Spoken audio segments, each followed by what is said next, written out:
Okay. So, hello everyone. A very good afternoon to all of you. How are you all? Yes. Thank you very much. I'm fine, Varun. Okay.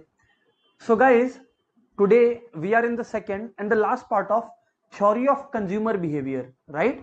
It is chapter 2, unit 2. Chapter 2, unit 2, class number 2. Yes. So, let's start this topic. First of all, since it's part 2 and it's also the last part of this topic, I would like to revise the previous part. My dear friends, in the previous part, sorry, my dear friends, in the previous part, we studied that consumer equilibrium is a situation where the consumer has achieved the maximum satisfaction. It is the point from which the consumer will not want to move. It's their best ideal point, keeping in mind their incomes, right? Now, friends, we studied that there are two approaches to arriving at consumer's equilibrium. Approach one that we did last day was cardinal approach. Today, we will study another method to arrive at consumer equilibrium, but that's what's called an ordinal approach. Okay? So here we start our ordinal approach discussion. Cardinal approach, that is the utility analysis we had discussed in our last class itself. Okay? So let's start with ordinal approach then. Okay, let's start with ordinal approach then. So my dear friends, ordinal approach is basically, the think tank of Hicks and Allen. That's why it's often known as the Hicks and Allen approach. But here, let's start with the basic concept. Like, what do they say? What does the ordinal approach believe in? So friends, the ordinal approach tells us that utility cannot be quantified. Like in case of Alfred Marshall, that is the cardinal approach, we were going with the assumption that utility can be quantified. That is, it can be assigned a numerical value. Utility can be assigned a numerical value, right? But here we are in ordinal approach, which tells us that utility cannot be assigned a numerical value. Okay, so let's start. My dear friends, ordinal approach tells us that utility can only be, for the commodity, can only be put in an orderly fashion. Like for example, I'll give you an example. Like let's say I keep pasta here, let's put some pizza here, okay, and let's put some noodles here. Okay, I arrange this food in front of you, this three food. Okay, as per ordinal approach, we cannot measure the value of pasta, that is the utility for pasta. We cannot measure the utility for pizza in numeric terms, or we cannot measure the utility of noodles in numeric terms. But what we definitely can do is we can rank them, what we like the most and what we like the least. So let's say if you arrange this in front of me, maybe I'll have pizza number 1, maybe pasta number 2, and maybe noodles number 3. This is ordinal approach. As the name suggests, ordinal means order. Things can be arranged in an orderly fashion. But can they be assigned a numerical value? No. They can be assigned ranks. Yes. But can they be assigned a numerical value? The answer is definitely not. Okay. So that's what the entire assumption of ordinal approach is. There are a lot of things that we are going to study, but this is the key assumption. Okay. Now, my dear friends, in order to arrive at equilibrium under the ordinal approach,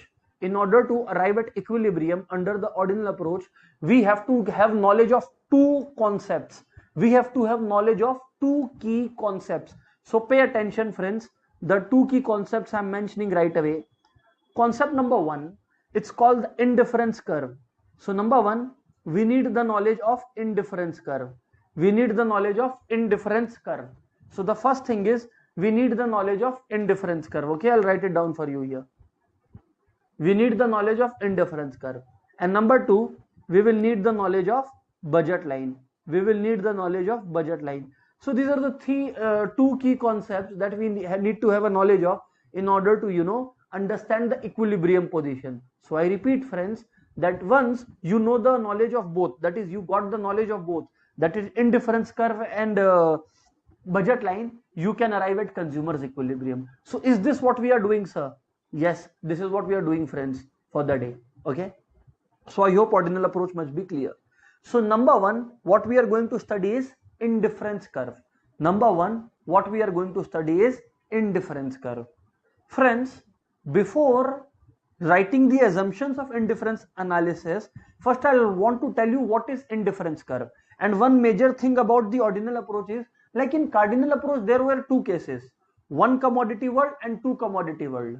But think logically, ordinal approach will be talking about how many commodities? At least two. So yes, here we are dealing only with two commodity world. Sir, why here only two commodity world? Why not one commodity world?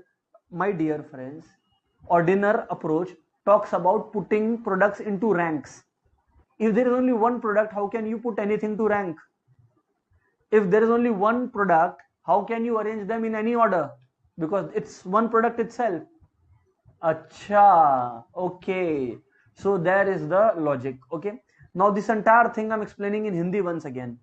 Ordinal approach बोलता है कि जब आप products को arrange करो तो आप उनको, आपके पास तीन प्रोडक्ट्स रखे हुए हैं, तो आप इन प्रोडक्ट्स को ये नहीं बता सकते, मान लीजिए आपके पास पास्ता रखा है, पिज्जा रखा है, नूडल्स रखा है, तो आप ये नहीं बता सकते कि आपको जो है पास्ता का न्यूमेरिकल वैल्यू क्या है जो पसंद है. गलत, लॉजिक ही नहीं है उसके पीछे.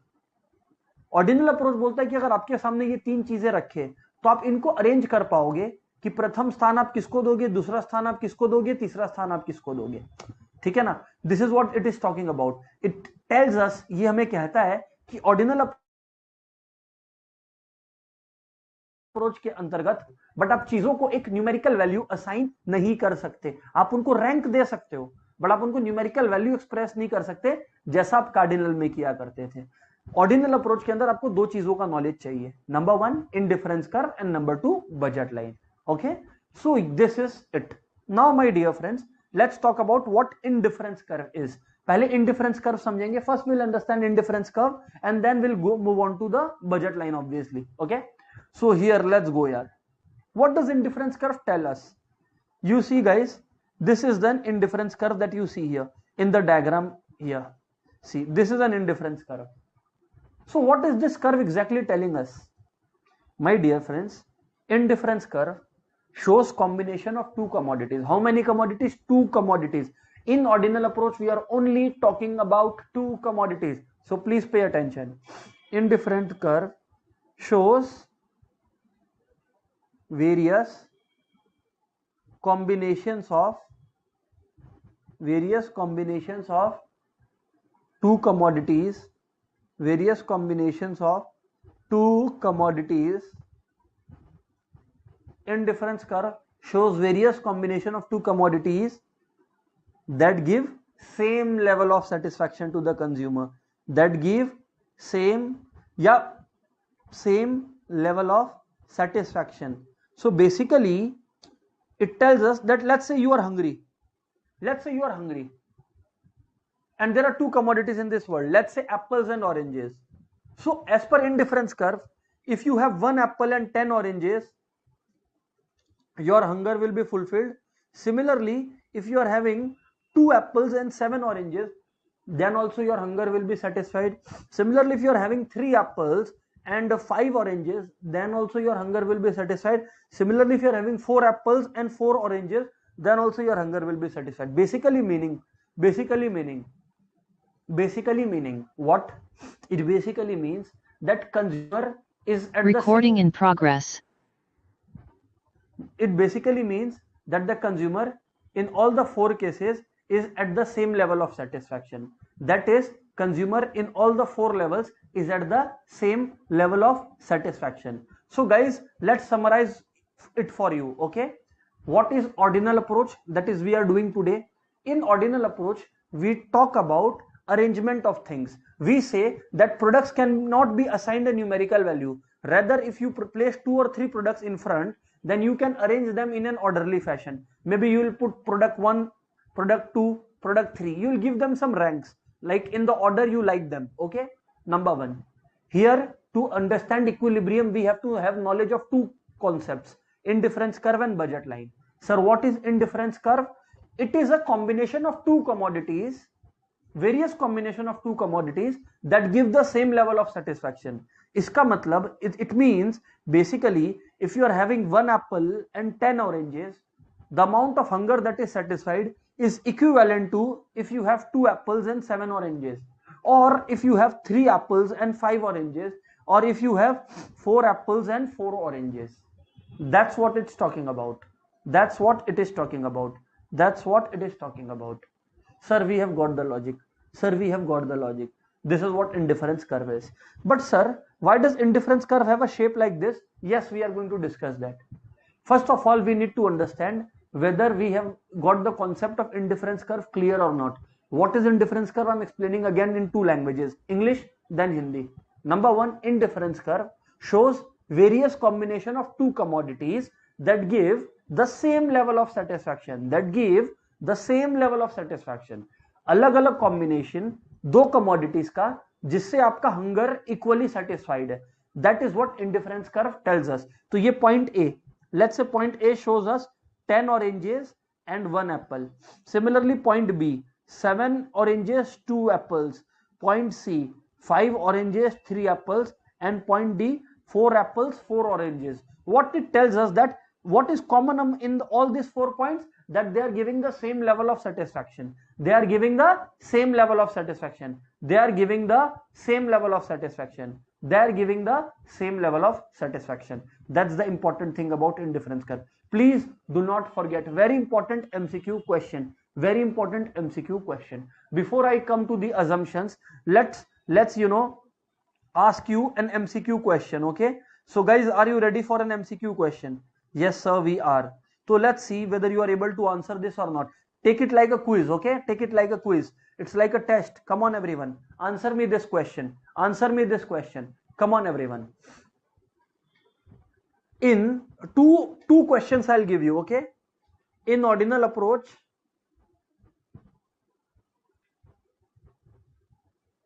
utility can be option A, measured, B, ranked, C, calculated, D, none of above. This is question number 1, 2 marks quiz right away. And question number 2,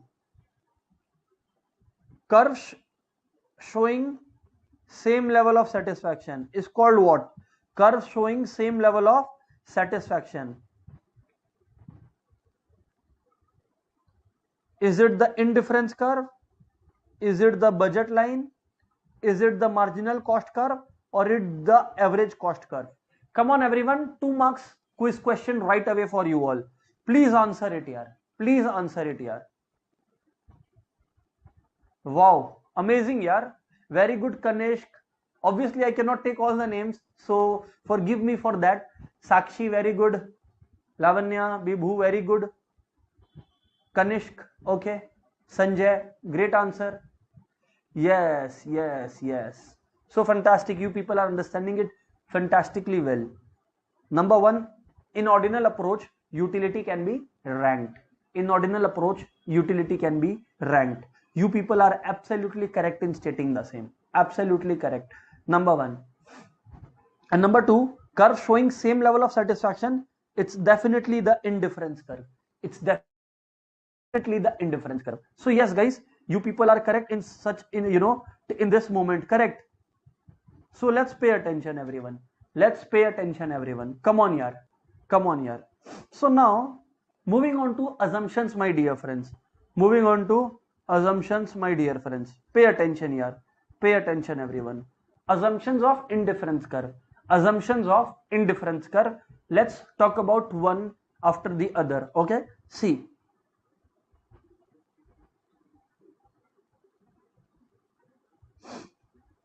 Number 1, consumer is aware of his tastes and preferences. This is very funny, isn't it? But yes, this is assumption number 1. Consumer knows his or her tastes and preferences.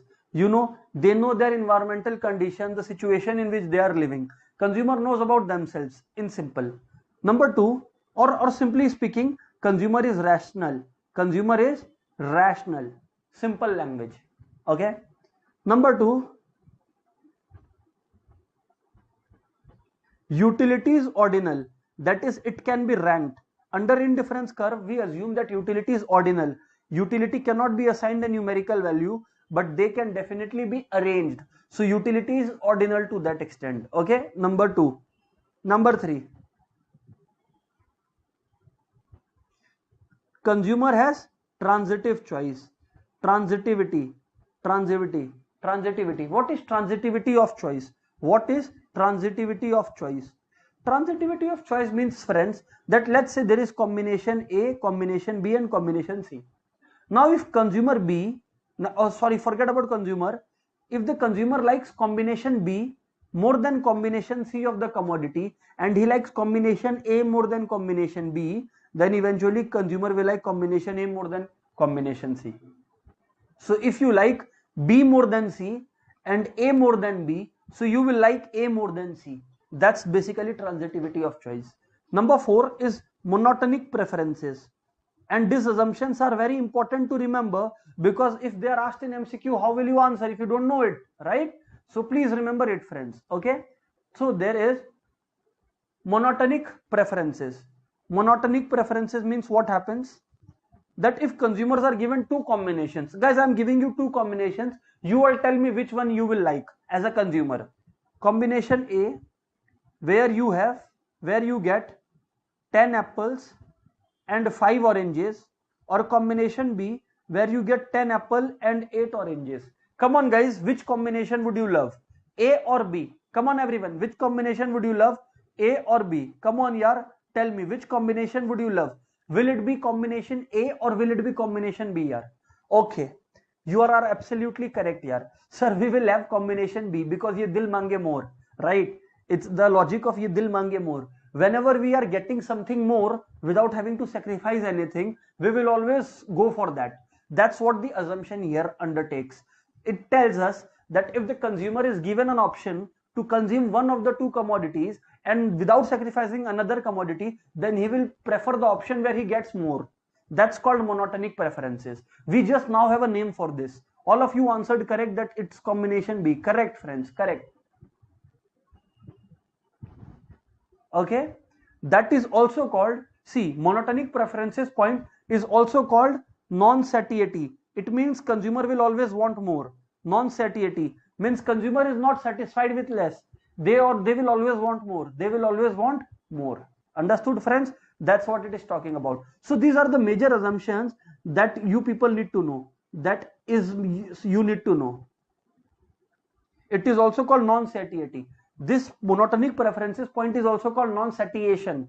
Basically, if he is getting more, he or she will always want that. He or she will always want that. Okay. So guys, let's have another 1 mark MCQ session, and let's see whether you people are able to answer it or not. Come on everyone, an MCQ question awaits you. See, the question here is, if combination A is better than combination B and combination B is better than combination C, it implies that combination A is greater than combination C. Under which assumption? Come on everyone, let's see who is able to answer this. Under which assumption of IC curve? Under which assumption of IC curve? Come on everyone, the options are, is it the monotonic assumption? Is it the monotonic preferences assumption? Is it the assumption wherein we talk about transitivity? Is it the assumption where we talk about satiety? Okay, or is it all the above? What do you think, guys? Which assumption has the following conclusion? The conclusion wherein you say if combination is A is greater than B and B is greater than C, then A will be greater than C. Under which assumption are you talking about the fact? Come on everyone, let's hear it from you all.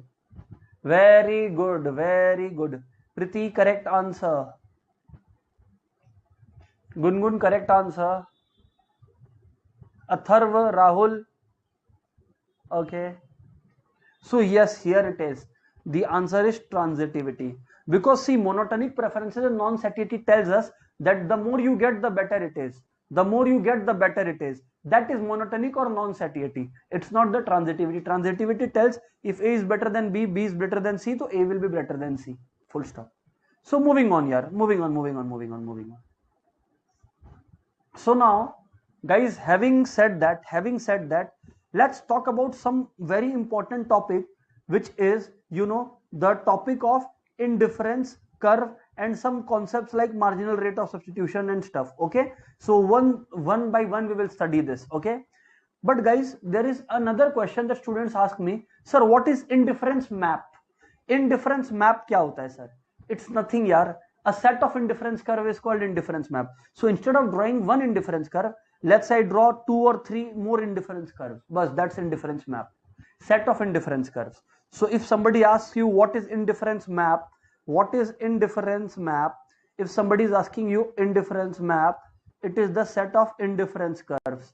It is the set of indifference curves. It is the set of indifference curves. It is the set of indifference curves. So what is indifference map? It is a set of indifference curves. It is a set of indifference curve. Sir, we have got the logic. Sir, we have got the logic completely. So what is indifference map? It is basically the set of indifference curves. Okay. Now, what will be the impact on the indifference curve? We will talk about that. But first, we will have to understand the concept. What is indifference map? Set of indifference curve.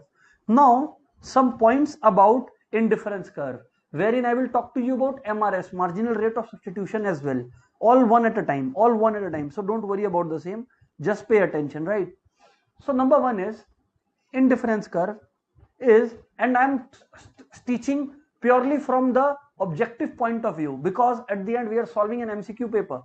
Okay, so here it is. Come on everyone. How does the indifference curve shape?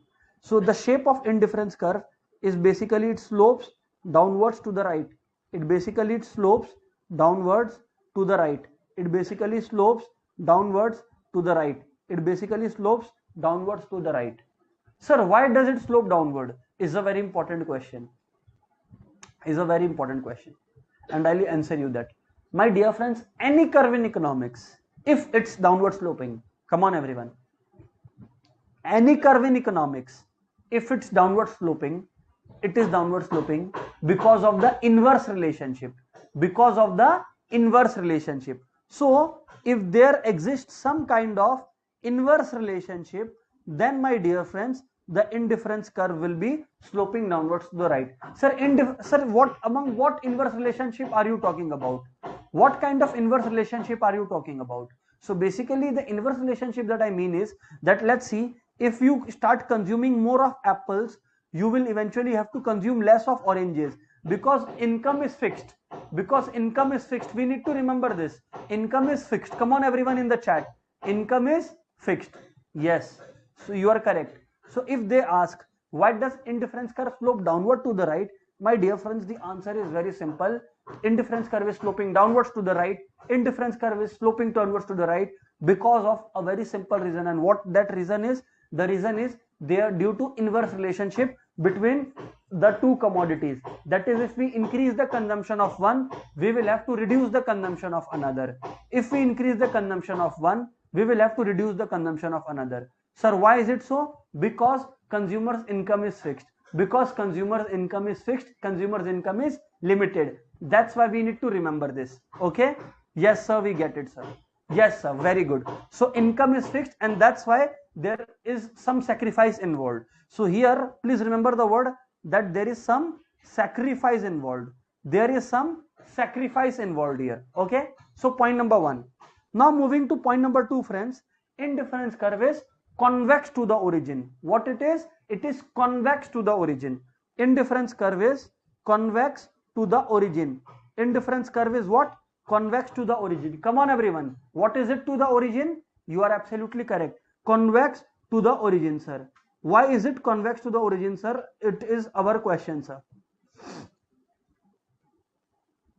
So I'll answer it to you here. Come on everybody. I'll answer it to you. The reason it is convex to the origin is because of declining MRS. Now your question will be, what is MRS? Now, this is the point where I explain you this. But please remember, because it's important to score marks, I'll tell you, it's convex to the origin because of declining MRS. Because of declining MRS. Sir, what is MRS is our question. We don't know what is MRS. I'll explain, don't worry. But the thing is, first of all, you need to remember why? Because of declining MRS. The full form of MRS is marginal rate of substitution. The full form is marginal rate of substitution. The full form is marginal rate of substitution. So why downward sloping, or why is it convex to the origin rather? Because of diminishing or declining MRS. What is MRS? Now we are starting to discuss that. But before that, I'll check you on MCQ. I'll test you on MCQ. So first let me check couple of MCQs with you, and then we will discuss what is MRS. Okay? Because first of all, our approach should be marks. Obviously, I'll explain these 2 points. Okay? So pay attention, everyone. Here is my MCQ question to each one of you. Come on here. So the question is,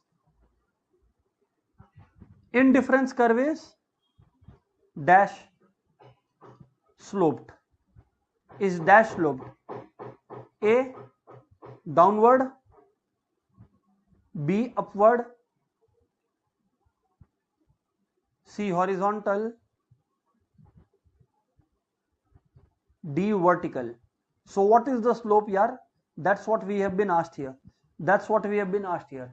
Whether it's downward, upward, horizontal or vertical. What say, guys? Come on, everyone. Yes, I'll talk about MRS, so don't worry about the same. That's not the worry. First, let's solve this MCQ. Okay, so very good. Your answer is very good. Okay, so Hima Srija, your answer was correct. Very good. So the answer it is downward sloping.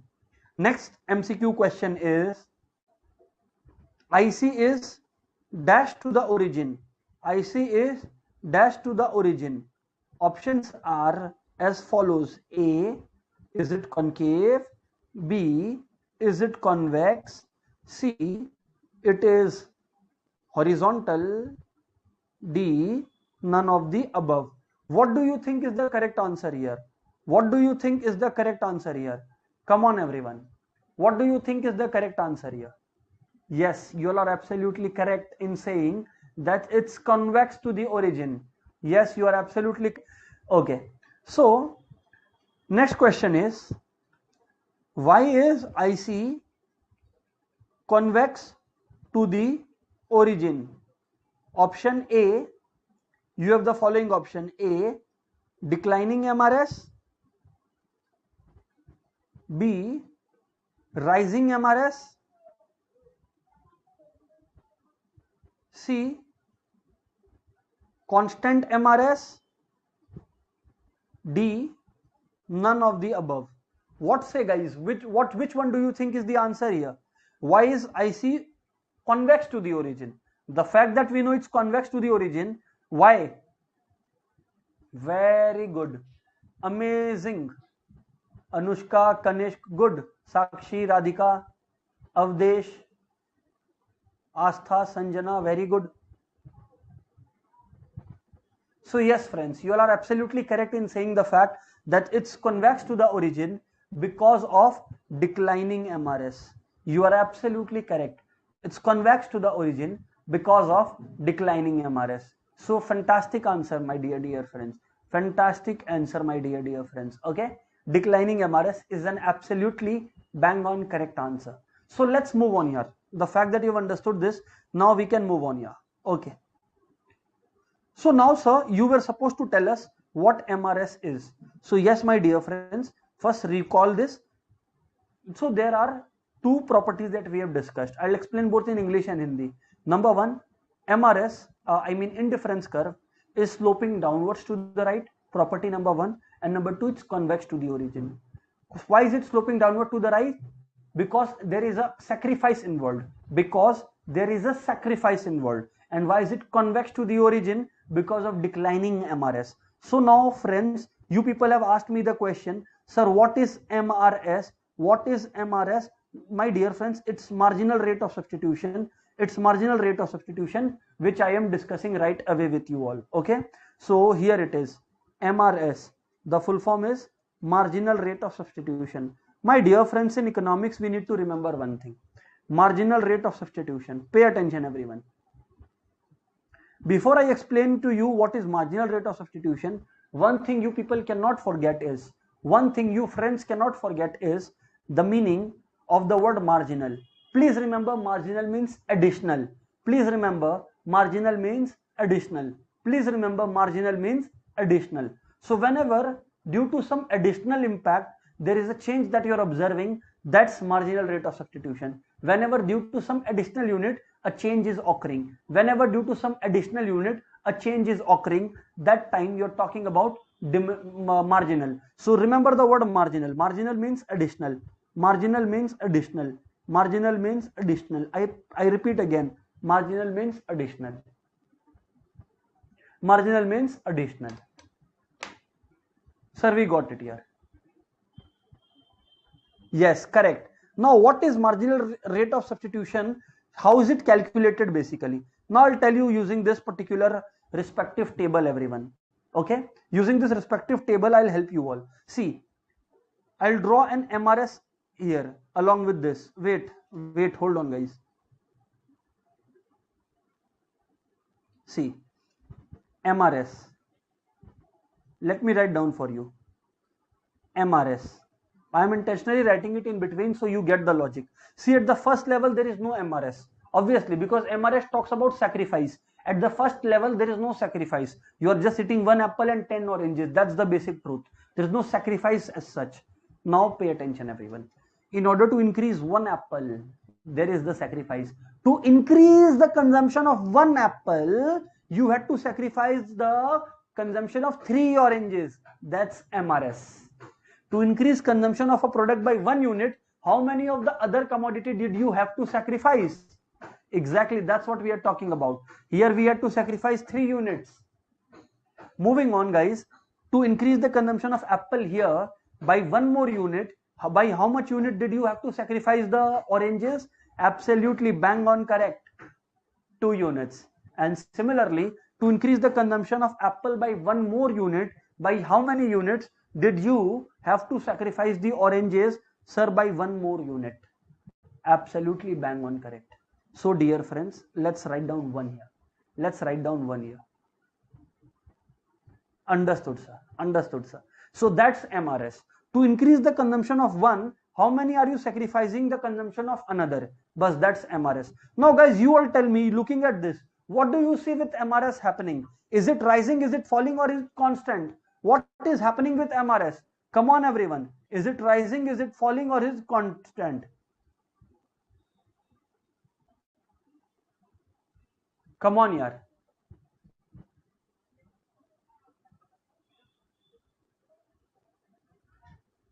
Yes, fantastic. Yes, brilliant yaar. Fantastic. You all are great. Absolutely brilliant. So yes, it's falling, and because of this, the IC curve is convex to the origin, and because of this, the IC curve is convex to the origin, and that is why IC curve is convex to the origin. Guys, do you know, had MRS been constant, IC curve would have been straight downward. But because of the fact that it's declining, it's not straight downward, rather it's turning this way. Is that so, sir? Yes, definitely. Amazing, sir. Moving on. So let's pay attention, everyone. Marginal rate of substitution is what we have understood. That is to increase consumption of commodity X by 1 unit. Because it's marginal, it always talks about 1 additional unit. How many units of commodity Y do we need to reduce? How many do we need to reduce? Acha, is that so, sir? Yes, that is so. So please remember, guys, that MRS is always falling, and that's why it's convex to the origin. The IC curve is convex to the origin because of that simple reason. Okay, So now moving on to the third point, friends, and that's very important. That's very important. Number 3 is higher indifference curve gives higher satisfaction. You all will ask me why? You all will ask me why, sir? How is it possible? What is the logic behind the same? I'll answer you this. Please pay attention. Look at this graph here that I am drawing for you all. Pay attention, everyone. Let's say there be, commodity named apple here. It may be named oranges, Let it be here. Okay, let it be here. Now, friends, if I draw an IC curve like this and another IC curve, let's say I draw like this. Now, pay attention. IC2 will give consumer more satisfaction than IC1. Now, you all are confused. Why? Why is it that sir is telling this? Please pay attention. Let's say at this level there are 5 apples. At this level there are 4 apples. Okay, and at this level there are 7 apples. Okay, now pay attention, everyone. Pay attention, everyone. I draw this graph, one here, one here. Now pay attention, friends. What do you observe? Now pay attention, friends. What do you observe? Let's put this as point E. Let's put this as point F. Is there a difference? Yes. In combination E, what is happening is that the consumer is getting 4 of oranges and 7 of apples. 4 of oranges and 7 of apples.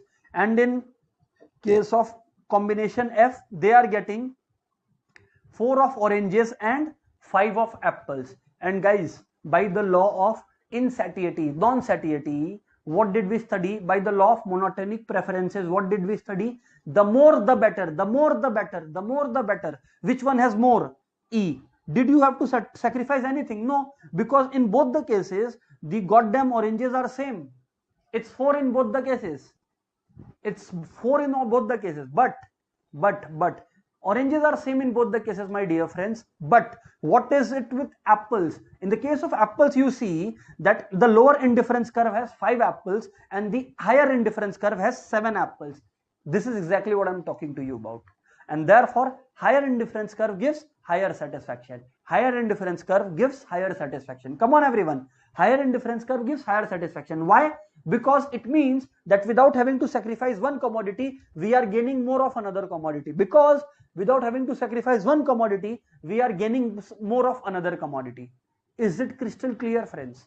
Is it crystal clear, friends? So come on, let's solve some MCQs back again. Let's go, yaar.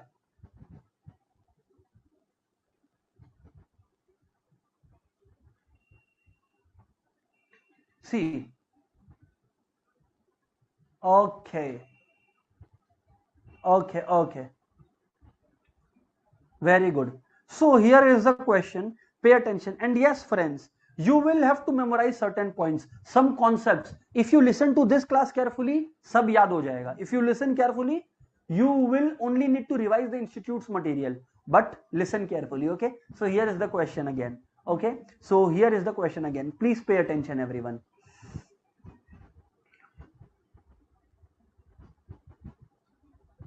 Higher indifference curve will give A, lesser satisfaction, B, higher satisfaction, equal satisfaction, D, none of above. None of above. What say, friends? What say, friends? Which one do you think is the correct answer? Yes, you are absolutely correct in stating the fact that higher indifference curve will give higher satisfaction. Higher indifference curve will give higher satisfaction. Higher indifference curve will give higher satisfaction. You all are absolutely correct. Absolutely correct. Good job, yaar. So, sahi. Let's move on, yaar. Moving on. Now moving on to the next point, and indeed a very important point also. Let's see. It can also be called as the last important point, okay? So pay attention, everyone. Pay attention, everyone.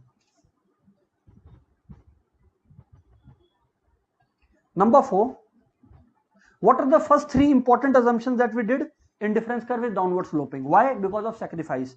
Convex to the origin. Why? Because of diminishing MRS. Why higher indifference curve give higher satisfaction? Because higher indifference curve means that without sacrificing one commodity, we are getting more of another commodity because of the monotonic preferences, higher satisfaction. And now the fourth point, two indifference curves can never intersect. Two indifference curves can never intersect. Two indifference curves can never intersect. दो indifference curve कभी भी आपस में नहीं मिलेंगे. दो indifference curve कभी भी आपस में नहीं मिलेंगे. Please remember this. Two indifference curves can never intersect one another.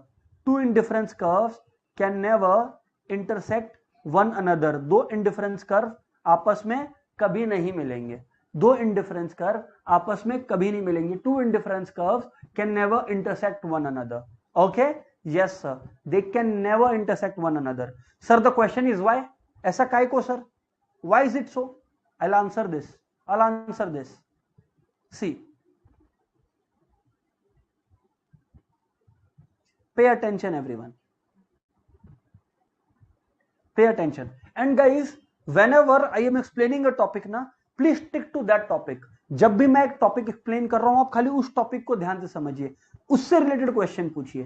क्योंकि if we go here and there ना, first of all time will be wasted and secondly it is irrelevant. So please pay attention to what we are discussing. Okay, two ICs can never intersect one another. Your question is why sir? I will use the method of contradiction to explain why. Method of contradiction. Sir, what does method of contradiction means? Contradiction method means we will assume the opposite. Basically, the law is two indifference can never intersect one another. Na? We will assume that yes, two indifference curve can intersect one another. Let's assume this. So here is one indifference curve 1 and there is another indifference curve 2. Okay. So these are the two indifference curves. We are assuming that they can intersect one another. Now you will ask me, sir, what is the use? I'll tell you what. If we assume that two indifference curves can intersect one another, let's take a common point A, point A. So point A is a combination present both on IC1 and IC2. Let's write combination B here and combination C here. Okay. So see, as per the definition of indifference curve, all the points on indifference curve will give same satisfaction. Come on everyone, write down in the chat. All points on the indifference curve will give the same level of satisfaction, yes or no? Come on everyone, I need all of you to write it down so that you remember it. All points on the indifference curve are going to give the same level of satisfaction. Yes, yes sir. So as per that logic, combination A and combination C both are lying on the IC1 and hence giving same satisfaction. Combination A and combination C both are lying on IC1, both are giving same level of satisfaction.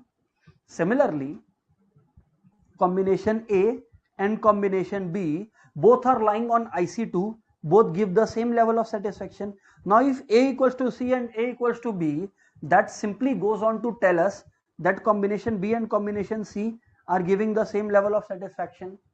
That means combination B and combination C are giving the same level of satisfaction. But is it so? Is it so? It's definitely not so. It's definitely not so. Why? Because we have studied higher indifference curve gives higher satisfaction. IC1 is higher than IC2. So combination C gives more satisfaction than combination B. This is a common sense. But according to this logic, that if two indifference curves can intersect, then both will give same level of satisfaction. So our assumption is wrong. And therefore, we can say that two indifference curves can never intersect one another. What method did we use to prove our concept? Contradiction method. That if it was indeed true, then A, B and C would have given same satisfaction. But in reality, they don't. But in reality, they don't. Okay. That's what I'm talking about. That two indifference curve, had they given the same level of satisfaction, had two indifference curves given the same level of satisfaction, then it would have been, the case. But here we have studied higher indifference curve gives higher satisfaction. So therefore, assuming that, C and B giving same satisfaction is wrong, because C is above B, so C is giving more satisfaction. Okay. So there it is. Two indifference curves can never intersect one another. Two indifference curves can never intersect one another.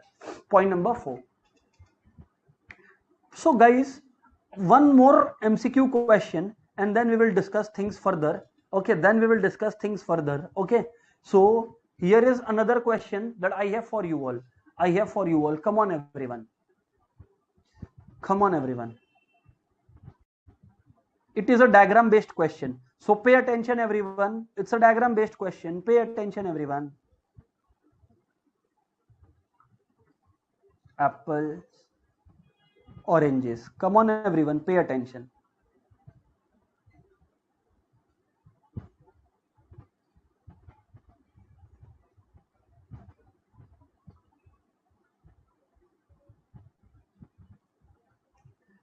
Question 1.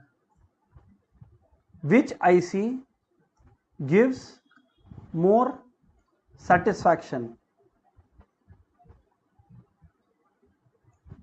Option A, IC1, IC2, C both, D none.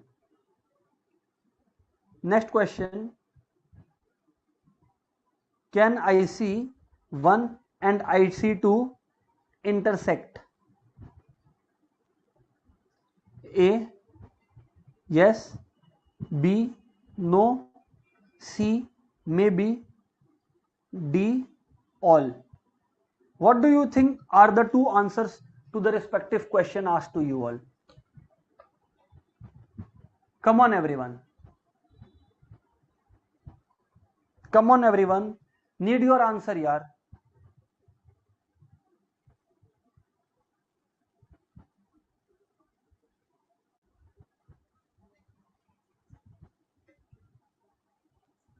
Come on, yaar, answer me. Yes. So very good, yeah. Absolutely bang on correct answers you are giving. All right. So yes, two IC curves can never intersect. Correct answer. And yes, which indifference curve gives more satisfaction? The ones that lies higher. And you are absolutely correct. Indifference curve 1 is above. So the one that lies above will give more satisfaction. The one that lies above will give more satisfaction. That's common sense here. That's common sense here. Come on everyone. Okay. Fantastic, fantastic, fantastic. Okay. So here it is. After we have done this, friends, I'll explain you one or two more points of IC curve. Okay. So till now we have done the 4 most important properties, very, very important for exam. We'll first revise the same and then 1 or 2 additional properties I'll tell you. Number 1, what we have already done is that IC curve slopes downward. Then we have discussed its shape, which we have discussed is convex to the origin, right? Number 3, we did it higher IC, more satisfaction. Higher IC, more satisfaction. And number 4, 2 ICs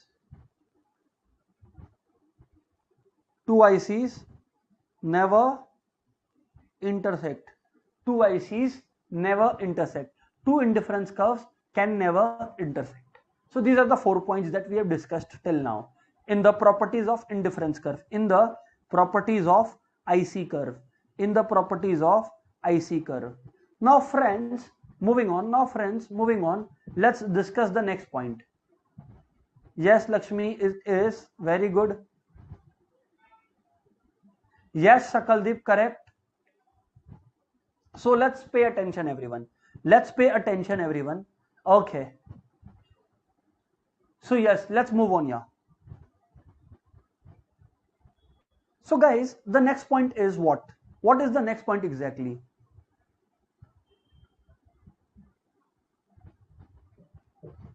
Number 5 is ICs never touch X and Y axis.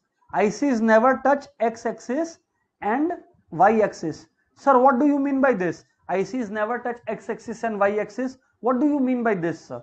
I'll tell you what. You see. If I draw this curve, pay attention everyone. Apple and oranges. Guys, if we try to do this, then our assumption that there are 2 commodities will be violated, because if you plot something here, let's say you are putting apple here and oranges here.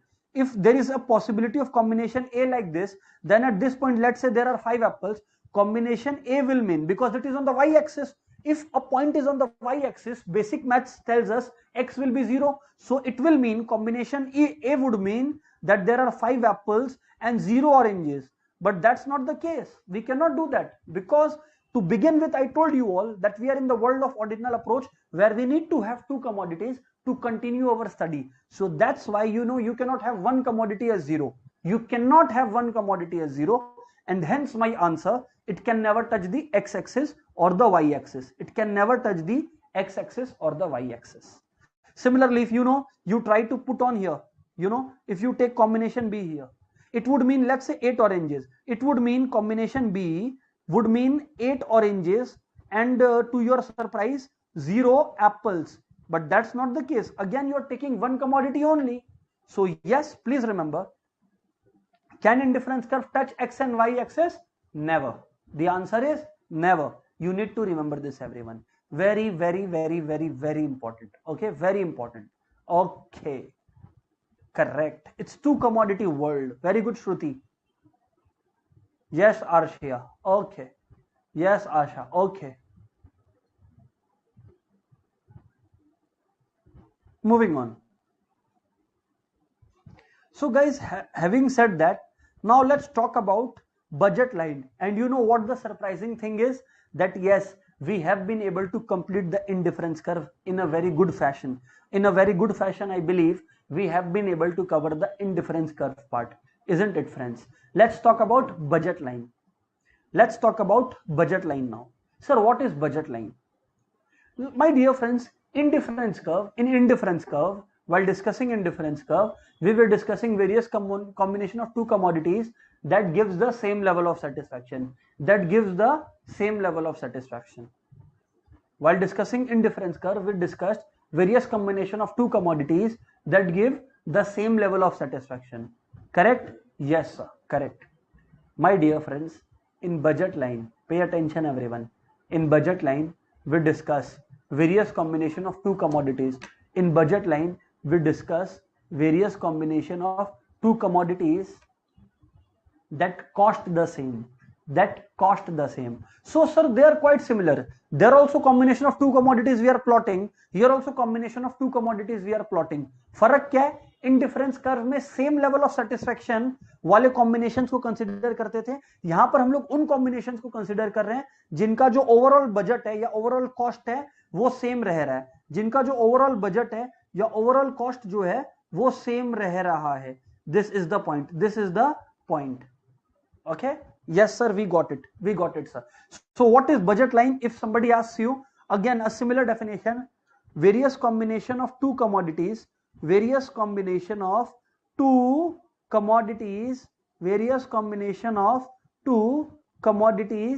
that cost exactly the same,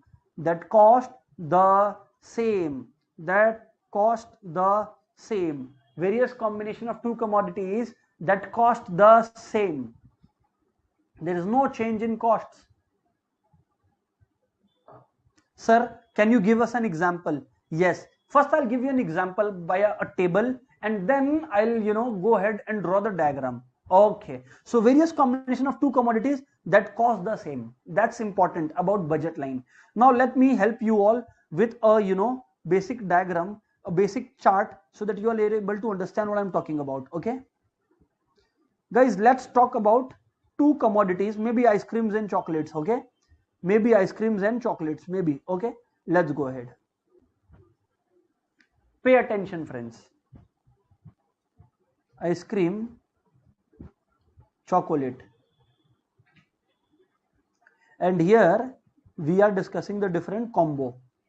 Okay, so sir, can you tell us what your assumption is? Yes, we have to assume there is fixed income, because if you don't assume fixed income then you will not be able to draw this. So fixed income, let's say 100 rupees, just for example. Okay, just for example.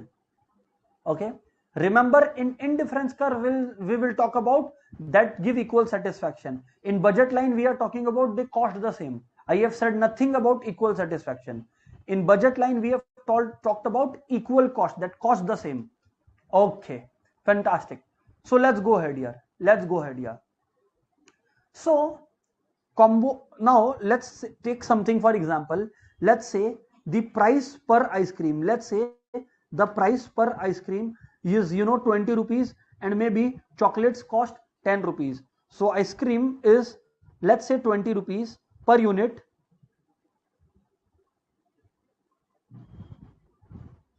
Chocolate is rupees 10 per unit. Can you tell us something, sir? Yes, please, sir. Combination A, B, C and D. Different combos I have given you. Okay. Now, yes. Let's take for example's sake, you are purchasing no ice cream. For example, okay. So how many chocolates can you afford to consume? Because your income, that is budget, is 100 rupees. So 100 by 10, 10 units. Correct, sir. If you, my dear friends, take one ice cream, 20 rupees gone, 80 remaining, to 80 by 10, you can buy 8 chocolates. We are discussing the budget line, so pay attention, everyone. Number 3, see, we are only talking about budget. We are only talking about budget here. Okay. See, point C. Let's say you have purchased 2 ice creams now. So if you have purchased 2 ice cream, friends, then 40 rupees gone. So 6 chocolates you can purchase because 60 remains. If you purchase 3 of this, then only 4 chocolates you can purchase. Let's continue it further. Combination D. If 4 taken, then how many chocolates can you purchase? Sir, we can only purchase 2 chocolates because 20 rupees remains. But combination E. If you purchase 5 ice cream, you cannot purchase a single chocolate. That's what budget line talks about. You see, guys, if you all calculate in all the combination A, B, C, D, E, in all the different combination, here I'll write E and here I'll write F. In all the 6 combinations that I have written right away, you will find out that in none of the above given 6 combinations is there a case where the budget is not the same. All of them cost the same. The expenditure is equal to 100 in all the given cases. Go ahead and see it. You may calculate it if you need to. Come on, everyone. That's the basic aim of budget line, that they must cost the same. They must cost the same. So budget line is a various combination of 2 commodities which cost the same. Now, sir, we have a question, sir. Most of you will have this in mind. Sir, you told in indifference curve that one of the commodities cannot be 0. Then, sir, why are you showing here 0? You are taking ice cream 0 here, chocolate 0 here. What is the logic, sir? That will be the next question that you might ask. So, my dear friends, there we were discussing about total satisfaction in indifference curve. So, it was necessary to keep in mind that we need to consume at least 2 of the commodities, right? 2 commodities, both we have to consume. But when we are talking about budget line, we are just trying to see the various possibilities. We are not talking about satisfaction here. We are talking about various possibilities to buy. That is how much you can buy at the different various possibilities. You see, when we will draw, you will find out that never ever will combination A and F will be an equilibrium point. Sir, then why have you written it? Just to show you the various possibilities. Just to show you the various possibility. Just to show you the various possibility. Just to show you the various possibility. Okay. So yes, here it is. Now, my dear friends, the ultimate diagram for you all. The ultimate diagram for you all. Pay attention, everyone. Okay, sir. So let's say this is commodity Y. This is commodity Y. It can be, your chocolate maybe. It can be your chocolate maybe. And here may be ice cream. This is x-axis. This is x-axis. Okay. Ice cream. Okay. So where did we start from? We started from having 10 chocolates. We ended where?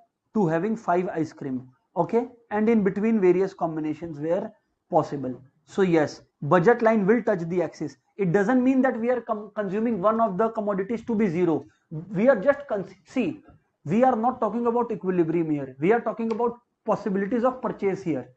Is it possible to purchase 10 chocolates? Yes, with the given budget. Is it possible to purchase 5 ice creams? Yes, with the given budget. So don't panic around thinking, is this the equilibrium? No. No, it's not. So let's move on. Let's move on here. So pay attention, everyone. Pay attention, everyone. Now, here it is the budget line that you see. Here it is the budget line you see. Now, guys, what else is here, sir? What else are we doing here? Pay attention, friends. Pay attention, friends. Now what is happening is, if you look at this point and if you look at this point, we come to an equation. M.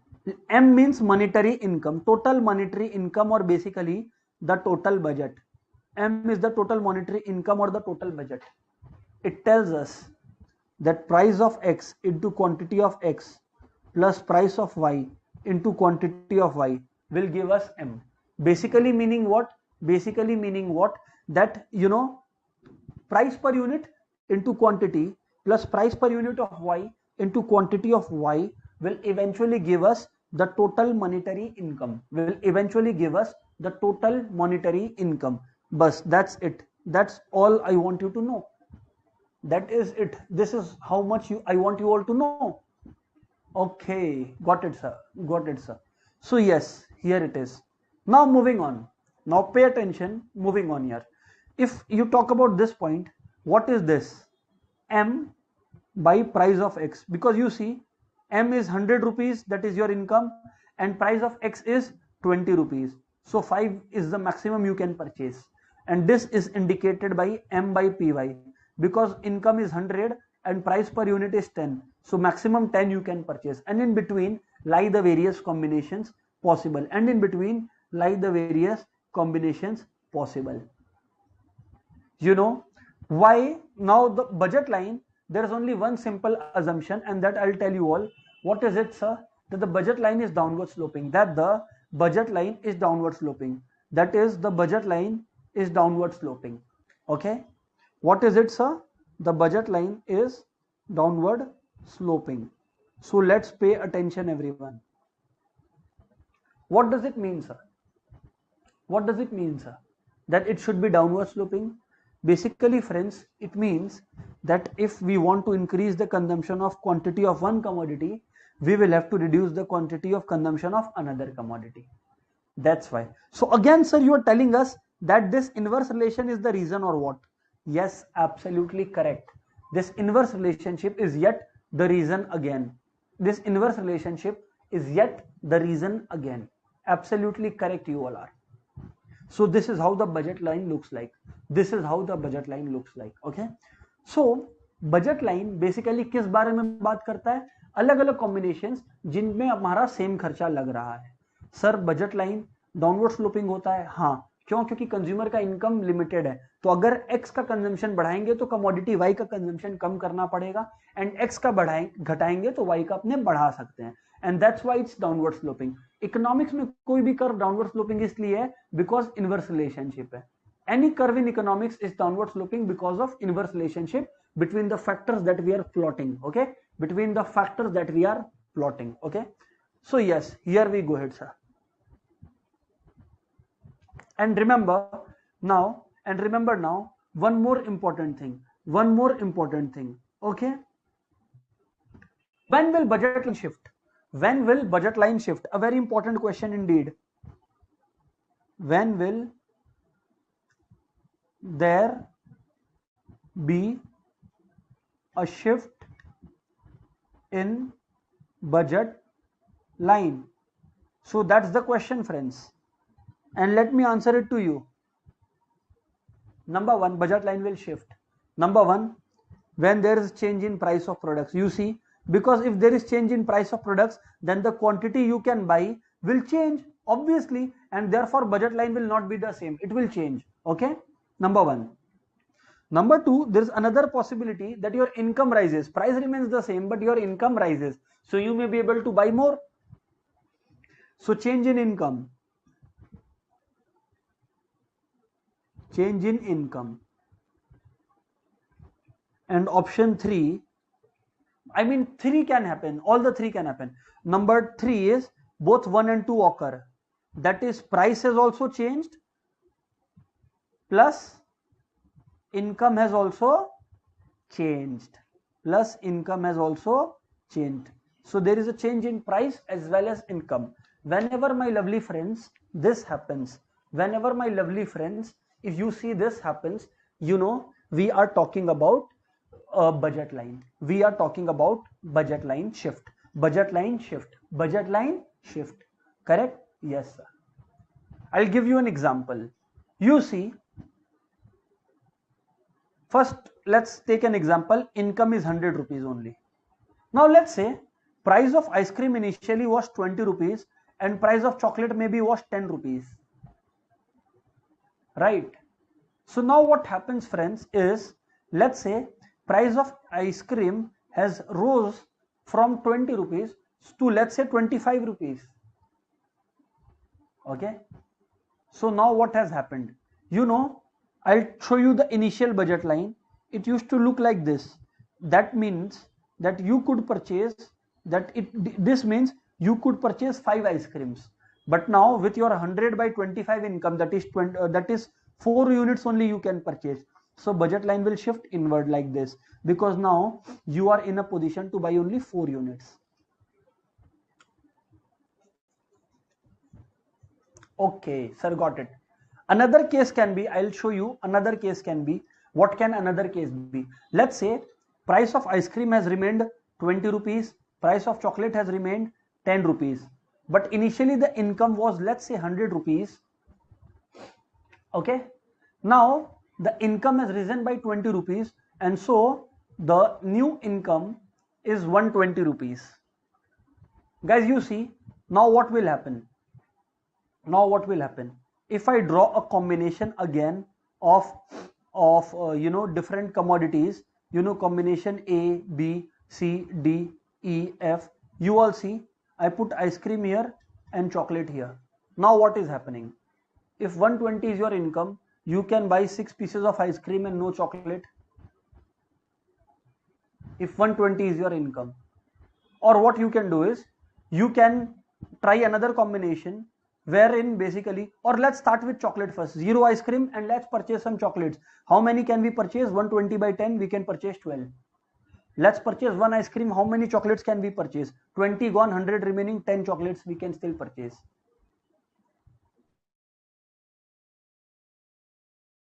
2 ice cream if we purchase, 80 remains, 8 chocolates still possible.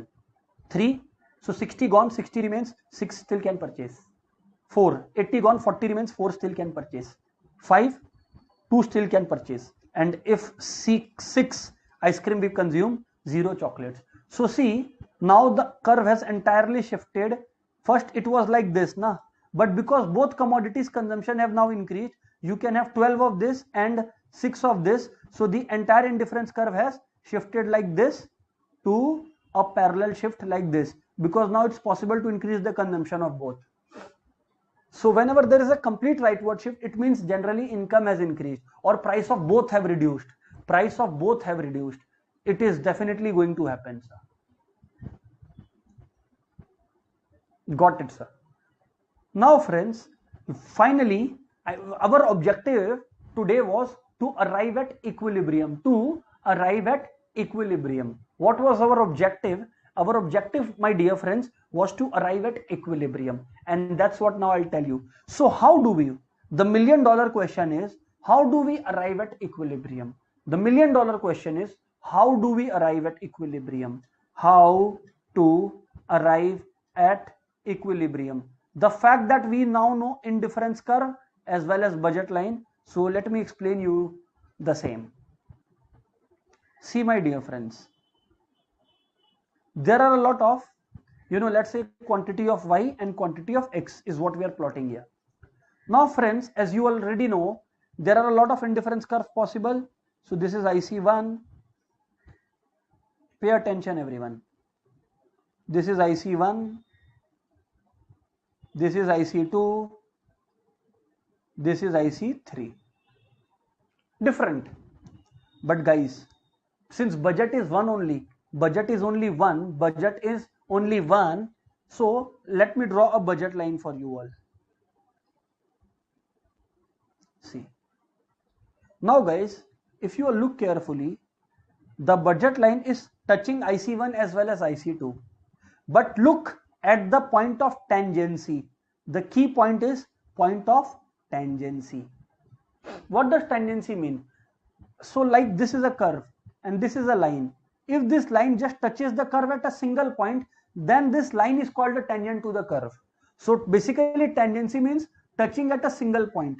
Now you see this budget line is tangent here. I'll show it to you. Pay attention. You see this red color. It's tangent here. It is touching here, but here it's not a tangent in IC1. It is passing through IC1, but it is a tangent to IC2 because it's not passing through. It is just externally touching IC2. It is just externally touching IC2. That is called the point of equilibrium. Oh, that's why, sir, so much of discussion. Exactly. The point where our satisfaction and budget both are equal, because IC represents satisfaction and yellow line indicates budget. So the point where the two are meeting each other, meeting one another, exactly, that's my point. That's gonna give you the equilibrium point. Okay, so an MCQ question awaits, guys. An MCQ question awaits, guys. Come on, everyone, pay attention. So the question is, under ordinal approach,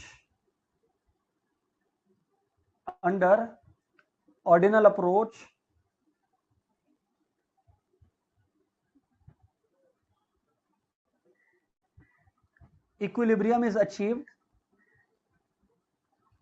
when, under ordinal approach, equilibrium is achieved when, pay attention everyone, okay, pay attention everyone. Option A, price equals to marginal utility. B, MUX by PX equals to MUY by PY. C, budget line and indifference curve intersection. D, all the above. Let's hear it from you all, guys. Who is able to answer? Let's see. Come on, everyone.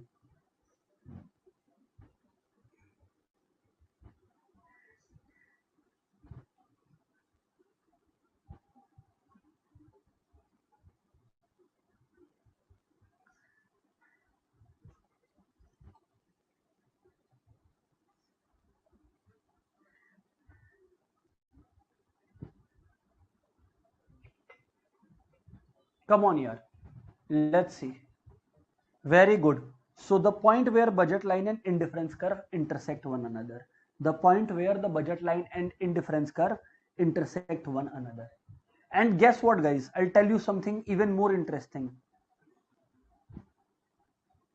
Do you know that MRS, this way written, it means marginal rate of substitution of X for Y. That is, to get one Y, how many X you are substituting. At equilibrium point,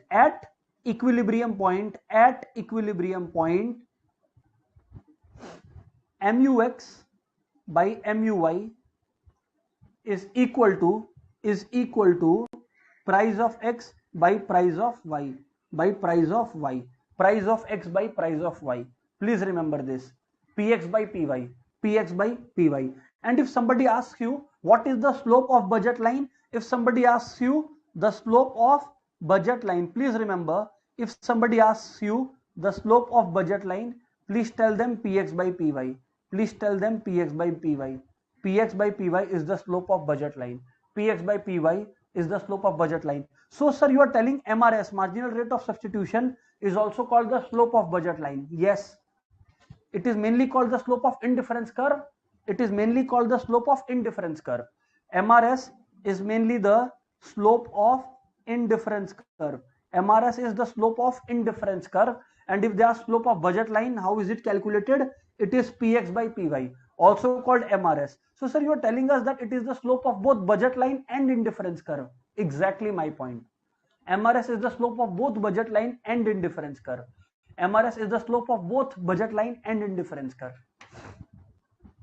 Okay, so here it is. Here is the question. And guess what, guys? If you all look at this condition, the amazing thing is, if you send this here and this here, that is, if you change their places, it will become like the two commodity world condition. MUX by PX equals to MUY by PY. It has indeed become equal to that. Yes, just to show it to you, that we learned last day in the cardinal approach. What I am trying to tell you is, slope of budget line can be calculated as PX by PY. PX by PY. Okay, that is also called MRS. That will also give you MRS. That is also going to give you MRS.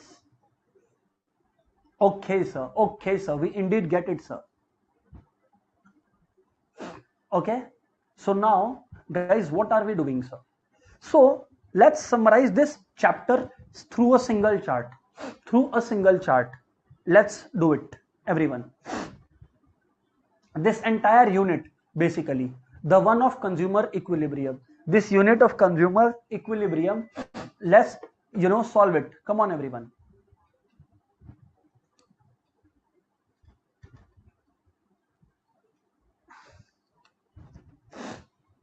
So guys, there are two approaches. The cardinal one and the ordinal one. Okay. Cardinal one was given by Alfred Marshall. You all can draw it with me together. Come on. The ordinal one was given by Hicks and Allen. The ordinal one was given by Hicks and Allen. As per cardinal approach, there are two kinds of worlds that prevail. One commodity and two commodity. Under one commodity world, the equilibrium condition is price equals to marginal utility. Under two commodity world, the condition is MUX by PX equals to MUY by PY. Under ordinal approach, you need to know two things: indifference curve and budget line, and the equilibrium is the point of intersection. Equilibrium is the point of tangency, I would say, point of tangency of indifference curve with the budget line. That is where you see equilibrium. That is where you see equilibrium. That's the summary of last class and today's class. Is it clear, everyone? Come on, everyone. Yes, come on, everyone. And now if you're asking me, sir, which approach is best? Guys, there is no one approach in this world which I would say is best. There is no single approach in the world which is best. Because both the approaches have their own, merits and demerits. So to, classify it as, one approach as the best or the other approach as the worst would be, naive. It would be naive to say that. So yes, please do not think of any one approach as being the best. That way, you're not doing justice to economics. Okay, so that's what I'm saying, that never ever think that there is one single approach. Both are the same. And guys, now what I'm waiting for is for you all to copy. Once copied this chart, please let me know, guys, so that I can move further. Now what are we going to do, sir? We will take our lovely institute's material and we will solve some questions from demand as well as consumer's equilibrium, the MCQs from the back. Come on, everyone. Are we ready? Are we ready, everyone? Come on, yaar.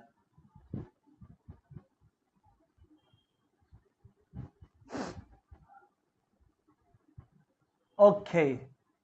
So yes, let's go then.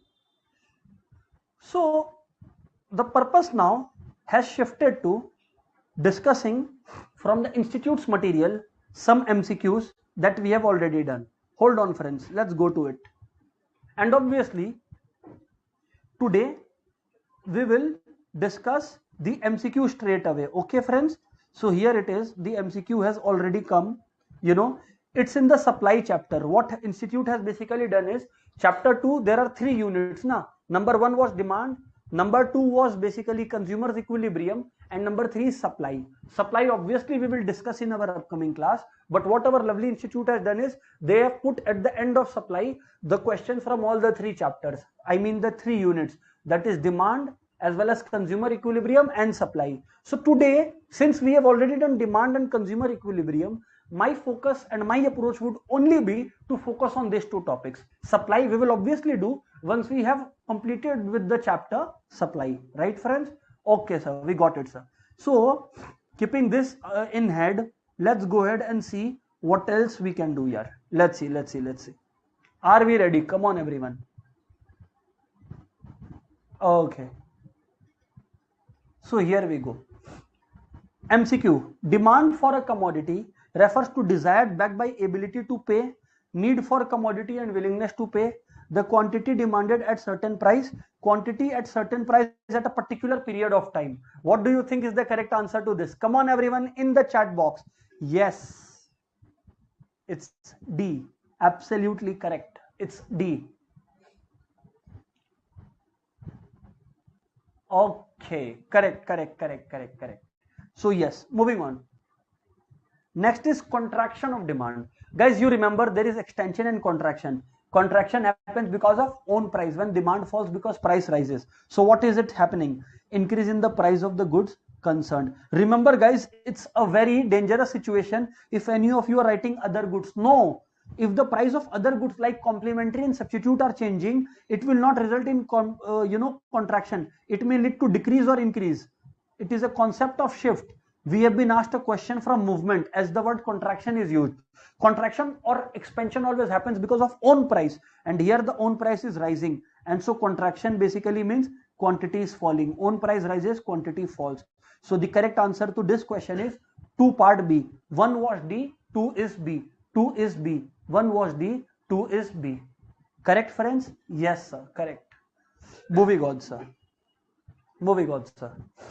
All but one of the following are assumed to remain the same while drawing an individual demand curve for a commodity. Which one is it? Obviously, if you draw the demand curve, all the other factors affecting demand are kept constant apart from, come on everyone, apart from, very good, price of the own commodity.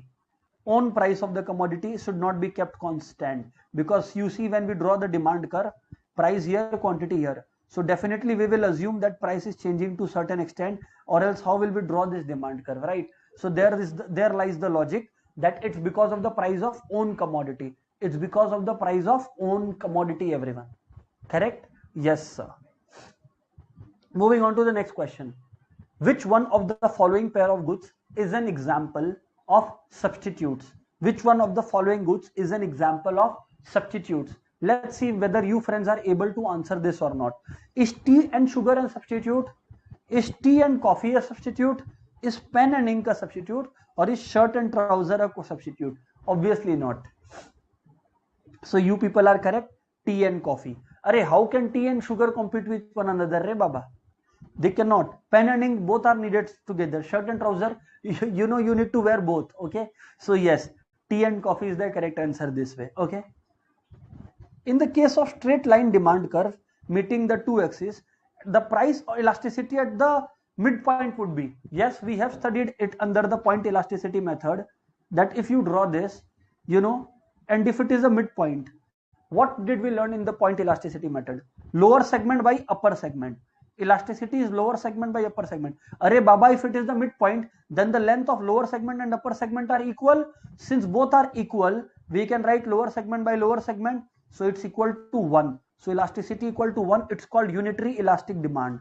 It's called as unitary elastic demand. It's called as unitary elastic demand, friends. Okay, isn't it, sir? Yes, sir. Very good, very good. Unit elasticity, correct. Moving on. Let's see the next one. The law of demand, assuming other things to remain constant, establishes the relationship between. Acha, assuming other things to constant establishes relationship between, very easy, price and own commodity. Where is it? Price and quantity demanded. Correct. 6 part B. Absolutely correct. All right, let's see here. Let's move on. I think this is clear. Very good. So let's move on to the next point then. Let's see what we are able to discuss here. See, point number 7. Identify the factor which generally keeps the price elasticity of demand for a good low. So which generally keep the price elasticity to be low? So it's the question from factors affecting price elasticity of demand. Factors affecting price elasticity of demand. See, variety of uses. No. Here elasticity will be high if it has variety uses. Very low price. Yes, this is correct. Because you see, if the prices are very low, so marginal fluctuation in prices. Let's say, you know, you are purchasing a chocolate for 1 rupee. Even if it becomes 1.5 rupee, how the hell will you care? You won't care, right? You won't care, right? So the answer is identify the factor which keeps the price elasticity for a good low, very low price of the commodity. Because just because commodities whose prices are very low, even if there is a fluctuation in price, the change in quantity is not seen much. And what did we study? The concept is, if you see a lot of changes in demand, then you say the elasticity to be high, otherwise not. Sir, correct, sir, correct. Let's move on. Identify the coefficient of price elasticity of demand when the percentage increase in quantity is smaller than percentage fall in the price. So if simply speaking, percentage change in quantity is less than percentage change in price, so it is relatively inelastic demand. Okay, but they're asking the coefficient value. See if it have been elastic. You see, you focus on the formula. Percentage change in quantity demanded by percentage change in price. Obviously, if numerator is less than the denominator, then the value that you are going to get is less than 1. Let's say quantity demanded percentage change is 50%, price change is 60%. So whatever is the value of 5 by 6, it is going to be less than 1, 0 point something maybe, 0.4, 0.8 maybe, doesn't matter, it's less than 1. Correct? Yes, sir, correct. So come on, guys. Let's move on to question number 9 and let's see whether we are able to answer this. In case of inferior goods, what would happen to the income elasticity of demand? Come on, everyone. Waiting for your answer, everyone. Come on, everyone. Yes. So see, one of our friends is asking to explain 7 again. My dear friend, they are asking when is price elasticity low. Price elasticity low means that even if price changes, quantity will not change much. For very low price commodities, if something you are purchasing for 1 rupee, if it becomes 1.5 rupees, will you stop purchasing the same? No. That's why it's saying low elasticity. Now moving on to this point number 9. In the case of inferior goods, what is the income elasticity of demand? So let's see what your answers are. Very good, fantastic answer. Abhinav, good answer. Shruti, good answer. Rajiv, good answer. You see, income elasticity of demand for inferior goods, it is negative. Why? Because if your income rises,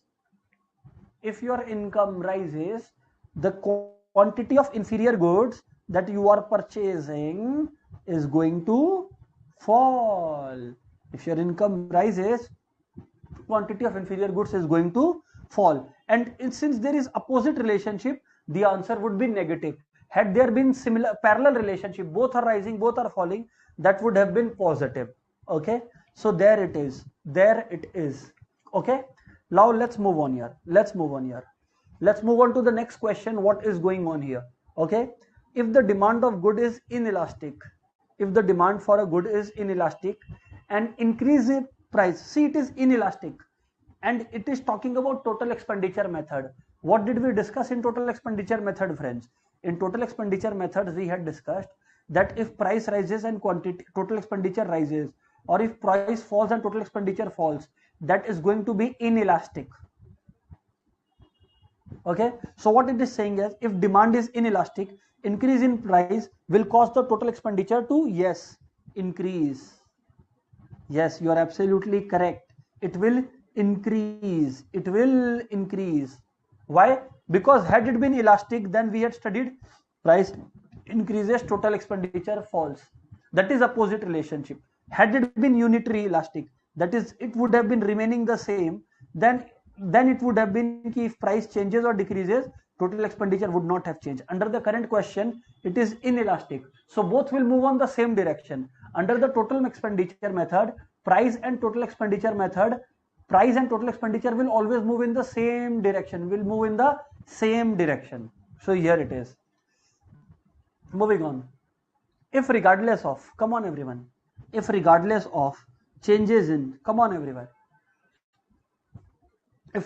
of changes in price, its price, quantity remains unchanged. If despite the fact that the price is changing, quantity is not changing, then demand will be what? Pay attention, everyone. If regardless of change in price, come on, everyone. If regardless of change in price, quantity demanded remains unchanged, The demand for the goods will be, very good question, yaar. Now they're asking that nothing is changing. Quantity remains unchanged. You see, I'll draw it for you. So it's P1, it's P2. No matter what, quantity is the same. So if you plot this, you are getting a vertical curve. So the answer is it will be vertical. The answer is it will be vertical. Whenever you are in such a difficulty, just draw the diagram. Drawing the graph, if you know how to draw the graph, that's the best thing you can do in economics. I mean, you're the best if you know how to draw graphs in economics. Okay, moving on.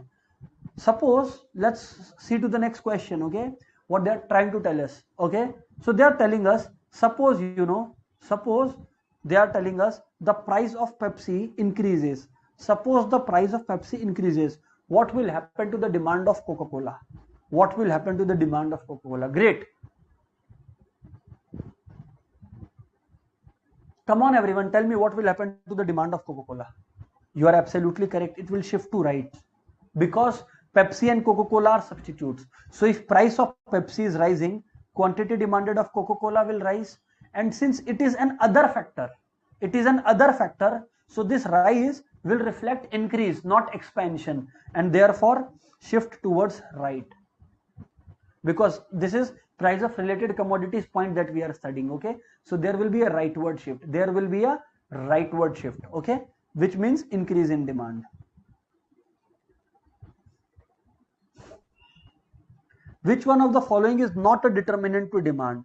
Tastes and preferences, income, yes. Present related goods. How can quantity supplied be a determinant of demand? No, we will not study it. So the answer is except. So we will mark quantity supplied. We will mark quantity supplied as our answer.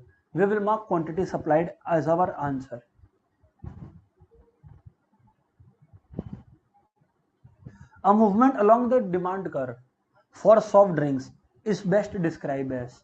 A movement along the demand curve for soft drinks is best described as. What is it? Increase in demand, decrease in demand? No. See, movement along the same demand curve, this represents shift. This is change in demand is also called shift. Yes, this is correct, because I told you movement is also called change in quantity demanded. Shift is also called change in demand. So please remember, movement is also called change in quantity demanded. Shift is also called change in demand. And in movement, there is movement along the same curve. And hence, this is the correct answer.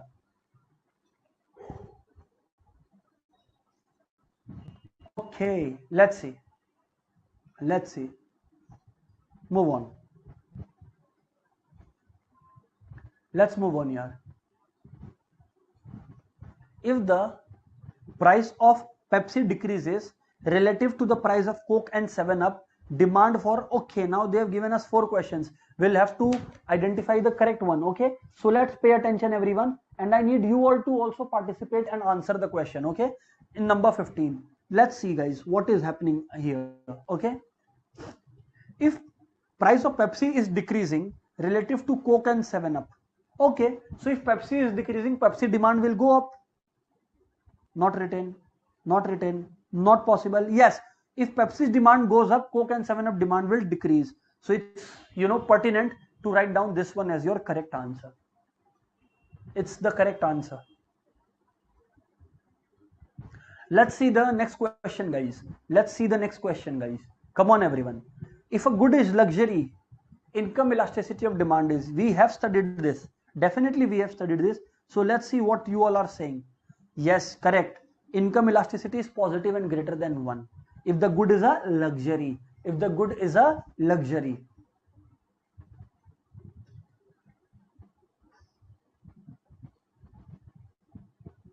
Price of hot dog increases by this percent and quantity falls by this percent. So who is changing by a major percent? Quantity is changing by 25%, while this is changing only by 22%. Whenever I said that the quantity demanded is in a greater percentage compared to price, it's going to be the case of elastic. Sir, why not unit elastic? Unit elastic means both are changing by equal percentage. Perfect elastic means price is not changing at all, only quantity is changing. So here both are changing. It's just that percentage rise in quantity is greater than, percentage change in quantity is greater than percentage change in price, indicating elastic demand. Yes, sir.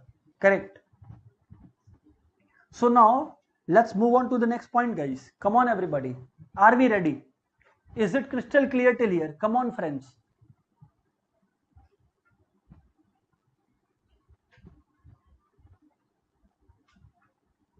All right. Amazing. So yes, let's attack then. Let's attack then. To number 18. Here we have been asked to calculate cross elasticity of demand maybe. So let's try it out. If the price demanded for mutton increases by 5% when the price of chicken increases by 20%, okay, then the cross elasticity between mutton and chicken is very good question. So see, what did we study is percentage change in quantity demanded always up, percentage change in price always down. So it is gone, this is gone. And so first of all guys, pay attention. First of all guys, pay attention what is happening. If you cut 1 by 4, so it will be 0.25. Now guys, since both are in the same direction, increase, so there is no reason you will write negative sign. So it will be plus 0.25. When do you put a negative sign, my dear friends? You put a negative sign only when they are moving in the opposite direction. Here they are not moving in the opposite direction, they are moving in the same direction, and therefore you know the sign is positive. There is no reason to put a negative sign, right? Okay, sir. Moving on to the next question. Let's see what do we have here. Okay, next question please, everybody. Let's pay attention here. Given the following 4 possibilities, which one results in an increase in total consumer expenditure, okay, when demand is unitary elastic and price falls? Okay, increase in consumer expenditure, okay, demand is elastic and price rises, consumer expenditure must rise. You see here, if demand is unitary elastic, total expenditure remains the same. If demand is elastic and price rises, total expenditure will fall because they move opposite. If demand is inelastic and price falls, but then if it is inelastic, they move in the same direction. So if price falls, total expenditure will fall. But if it is inelastic, remember in inelastic, in case of total expenditure method, both move in the same direction. So if price rises, you are absolutely correct that if price is rising, total expenditure is going to rise too. Total expenditure is going to rise too. So the correct answer is point D. A brilliant question indeed.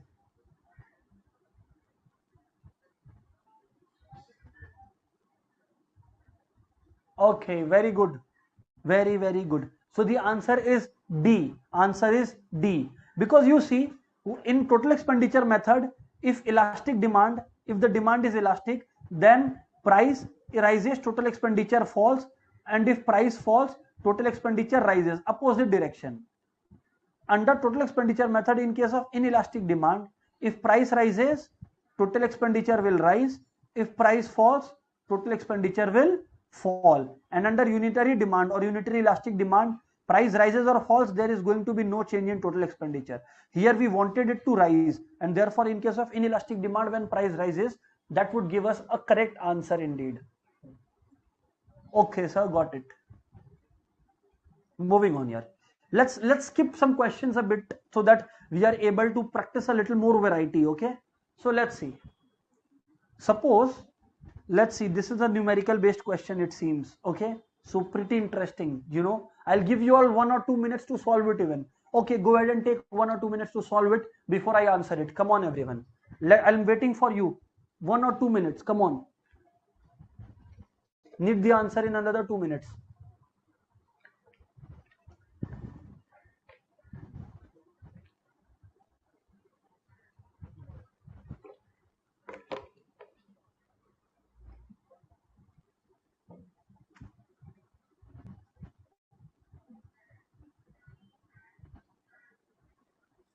Okay, so let's see. Suppose the price of a movie seen at a theater rises from 120 to 200 per person. From 120 to 200 per person. Okay, it rises from 120 to 200 per person. So it has risen by 80 rupees. 80 by 120 into 100. 80 by 120 into 100. Okay, let's see. Okay, but no. They have written arc elasticity, so I cannot use this method. Sorry. As per arc elasticity, what do we do? Change in quantity demanded by average quantity. Similarly, change in price by average price always. Yes. You need to remember this. So let's have a look, guys. Come on, everybody. So what it is saying is, price of a movie theater rises from 120 to 200%. So percentage change in price, it has risen by 80. We won't write 120 because it is arc elasticity. We will add the two. 120 and 200 is 220, right? Sorry, 320. So 320 by 2 is 160. So percentage change in price would be, I think, 50%. Correct. Now let's find out the percentage change in quantity. You see, the theater manager observed that rise in prices causes attendance from 300 to 200. Now change in quantity, 300 to 200. So yes, it's falling by 100 units, divided by average, that is 300 plus 200. So it's 500 by 2, yani ki 500 by 2, 250 into 100. Okay, so 0 gone, 25 fours are, so it's minus 40%. Okay, so now minus 40% by 50%, percent gone, so 4 by 5 is 0.8. Sir, where did this minus go? We told you na, I told you na in the demand class itself that answer is always represented in positive value. So the answer would be 0.8. My dear friends, my dear friends, please remember that here the formula will not be percentage change in quantity divided by original quantity. It would have been if it was percentage method. Here we have been told arc elasticity. In arc elasticity, we take the average as the denominator, both of quantity and of price. Both of quantity and of price. Moving on, sir. Let's see what else we are able to achieve here. Let's see here. Come on, everybody. Question number 23. Then we'll skip some questions. Okay. You will have to practice all, by the way. These are very important questions. Yes. Okay. So suppose a departmental store has a sale on its silverware. Okay. If the price of plate setting is reduced from 300 to 200. Okay. Again, arc elasticity. All right. So it is reducing by 100 rupees. By what is the average? 300 and 200, average is 250 into 100. We just calculated, I think. It's 40%. So price is changing by 40% right away. Quantity from 3000 to 5000. So it has increased by 2000. Average is 4000 into 100. So it's basically 50%. Percentage change in quantity demanded is 50%. Percentage change in price is 40%. Obviously, we will take the positive value only. 0 gone. 5 by 4 is, I think, 1.25. Correct. So here it is the answer. Here is our answer.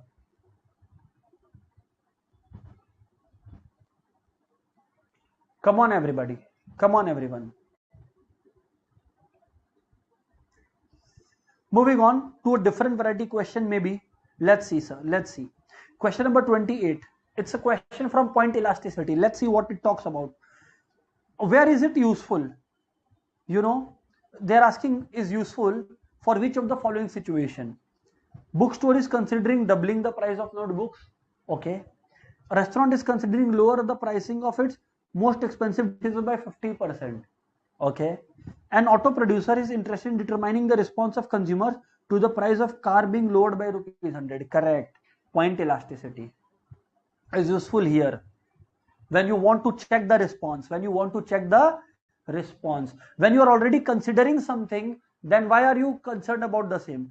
Whenever you are interested in, judging the behavior, then only point elasticity will come into the game. Otherwise, it has no use. Otherwise, it has no use in the world. Otherwise, it will have no use in the world. Okay. So now let me shift to some equilibrium based questions. Okay. The fact that, we have studied a lot. Let's see. 34. Now it has come to this. When total utility is maximum, very good. Marginal utility will be, come on. We had drawn this graph. TU, MU starting from the same point. Here is TU max and MU touches the graph. So when TU is max, MU is 0. We studied this in the last class. We studied this in the last class. Even in case of demand, we have studied this. So yes, when TU is max, MU is 0. When TU is max, MU is 0. Okay? And when TU falls, remember, when TU falls, that is total utility falls, MU becomes negative. MU becomes negative. You all need to remember this, friends. Let's see the 35th question, what it talks about. Okay? See, which one is not an assumption of theory of demand based on indifference curve analysis? Which one is not an assumption they're asking? Not an assumption they're asking. Pay attention. Given scale of preference of two goods. It is there.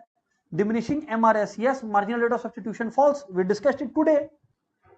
Marginal utility of money definition? No. This is not an assumption. This would be our answer. This is not an answer. Because yes, MRS false, correct. Combination of two goods, correct. So yes. Very good question, you know.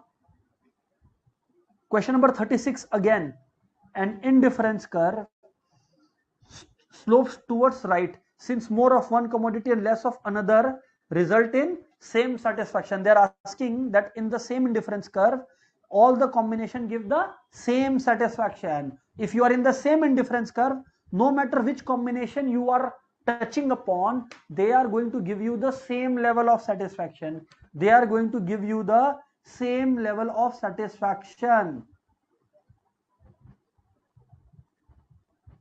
Okay, sir, got it. Let's move on to the next question then. Let's see what they're asking about. It's from supply. So supply we have not done, so I'm intentionally ignoring. Okay, that's why I'm intentionally ignoring.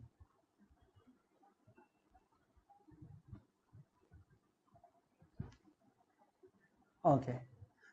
Now guys, if they are asking consumers income elasticity using arc elasticity, again same, change in income, not by original income but by average income you will have to take for those that have doubts. Okay, now moving on.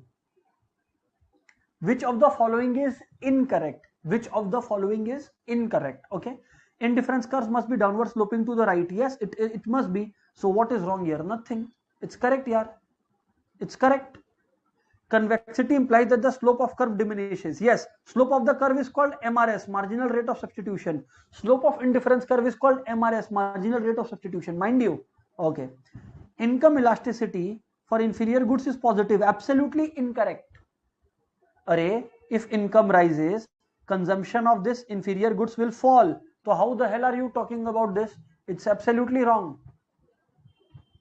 Moving on, sir. Moving on. The successive units of stamps collected by a little boy give him greater and greater satisfaction. Successive units of stamps collected give him greater and greater satisfaction. This is clear case of operation of law of demand, no. Consumer surplus enjoyed in heavies and rare collections, no. Exception to the law of DMU, yes, because in the exception to the law of DMU we studied. Normally what does DMU say? That as you increase the quantity of one, your utility and satisfaction for the other, for that commodity keeps on falling. But if it's rising, it's because it's a luxury, it's a money, it's your hobby, stuff like that. Okay, sir, we got it, sir. By consumer surplus, what does it mean? Yes, the difference between the maximum price that the consumer is willing to pay and what they are actually having to pay, that is the market price. So it's correct. Let's see some more questions. Yes, very good question. Conspicuous goods is also known as, yes, prestige goods, correct. Veblen goods, correct. Snob goods, correct. All of the above. These are the goods, if you remember, we discussed in exception to the law of demand, that are purchased for status, you know, that are purchased for prestige. You see, so here it is. Correct, sir, correct. All right. A point below the budget line of a consumer. So what they are saying is, like, this is a budget line, okay? This is a budget line we discussed today though. They are saying that, let's say there is a point over here. What does this point imply? Obviously, it implies that consumer is not utilizing his full budget. He is saving some money. He or she is saving some money. You see, a combination which costs the whole? No, because if it would have been costing the whole, it would have been a point on the budget line, not inside the budget line. Represents a combination which costs less than the consumer's income. Nothing else to see. Nothing else to see. Absolutely correct. 58 part B. And if it would have been a point outside, what would have it shown? It is outside the customer's affordability. Consumer cannot afford it. It's outside the budget line. Okay. Now moving on to the next point. What is it saying? If potatoes have negative income elasticity, what will they mean? I told you income elasticity is negative for inferior goods only. So it would imply they are inferior. It would imply they are inferior. It would imply they are inferior. So my lovely friends, today we have got to practice a lot of questions, MCQs, isn't it? Make sure you all are practice it, excluding the supply part, because that we will start the next class. So that's it for the day. Goodbye everyone. Thank you very much. Thank you very much for the day everyone. See you all in the next class on supply. Bye bye everyone.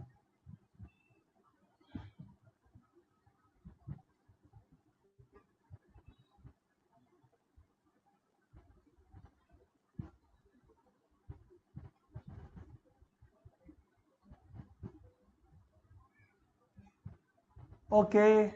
Bye bye.